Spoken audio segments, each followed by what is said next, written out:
Shah Rukh Khan received the 2018 Crystal Award for his leadership in championing children's and women's rights in India. Shah Rukh Khan was born in Delhi, India.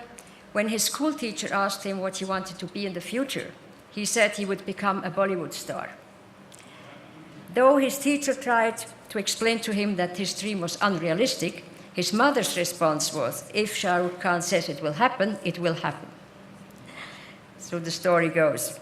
Today, with a following that runs into the billions and a series of films that speak of his tremendous talent and intense work, Shah Rukh Khan is an icon who entertains and inspires his fellow countrymen and women, and who is loved by film audiences around the world, across languages and cultures. Shah Rukh Khan has also been one of India's leading philanthropists. He has been instrumental in funding and launching several charitable causes in India. In October 2013, he founded the non-profit organization Mir Foundation, named after his beloved father, Mirtaj Mohammed Khan. It provides support to women who are victims of attacks and suffer major acid attacks and suffer major burn injuries. The foundation provides medical treatment, legal aid, vocational training, as well as rehabilitation and livelihood support.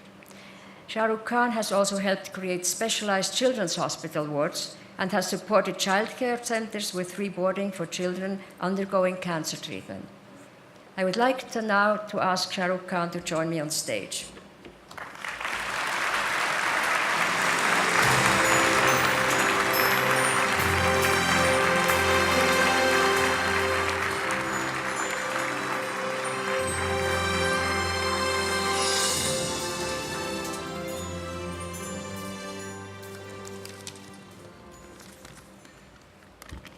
I'm genuinely and deeply grateful for this honor, and it is indeed a privilege to be in the company of two phenomenal and extraordinary human beings and talent, Kate Blanchett and Sir Elton John. She is, of course, a lady who commands the wind, and you, sir, command the song of a billion hearts, including mine. So I'm really, really touched that I've been chosen between these two. Just a special request, before you go, can I do a selfie? Now, there I've embarrassed my children. Actors are renowned narcissists. No matter how much we pretend not to believe in external beauty, we tend to be obsessed by it one way or another.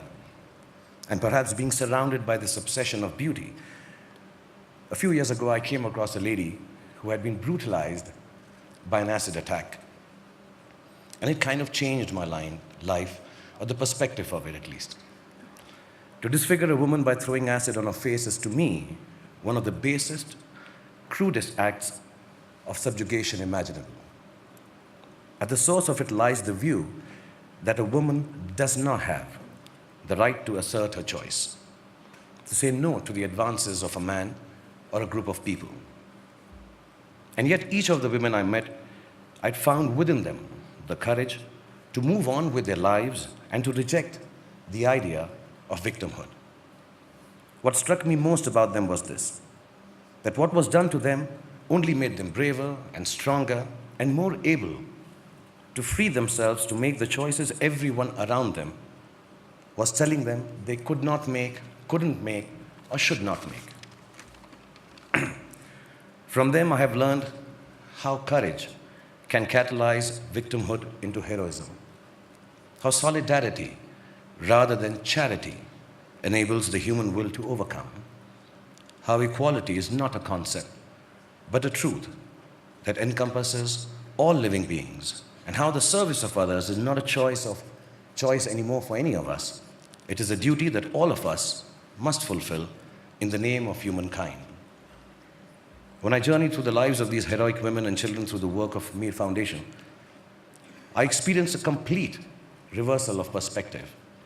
I stumbled upon the truth that there are no benefactors and no beneficiaries between living beings anymore. There is just a vast pool of resources, natural, spiritual, economically, technologically, that everyone is equally entitled to, but only some have gained more access to it, either by accident, as in my case, or by design and talent and hard work, as in the case of all of you present here. Standing here before all of you who constitute perhaps the most powerful group of human beings in the world, dare I say that power is one of these perspectives we like to maintain a certain way. But power actually needs a complete reversal more than any other thing in the world today. I was sitting with my 5-year-old son, babysitting him just before I came here, and suddenly he screamed, "Papa, Papa, my eye went into my hair. Can you get my eye out of my hair?" He didn't say, "Get my hair out of my eye," like we all believe they do. It's a bit like that when you have power, I think. You think things get in its way, but actually it's the power that is getting in the way. It gets in the way of universal access to resources because it seeks to control and enclose them. So we, the powerful, need to get out of the way, I think. To pick the barriers apart, the ones that give us names and races and colors and hierarchies. We need to get out of the way and into the work of breaking open access for each and everyone with a true sense of ourselves, not as more powerful or less privileged, but genuinely as equals. That is what I have learned from my beautifully scarred women. I'm grateful to these brave women and children who I work with for all that they have done for me, to the World Economic Forum and all of you present here today for recognizing their heroism by conferring this award and this reward upon me. Also, I want to thank my sister and my wife and my little daughter for bringing me up well and teaching me the value of requesting, sometimes imploring, and if I may add, sometimes even begging a yes from a woman instead of forcing it upon her. Thank you so much, Professor Schwartz, for having me here. And thank you, Mrs. Schwartz. Thank you, Davos. Namaskar and Jai Hind. Thank you.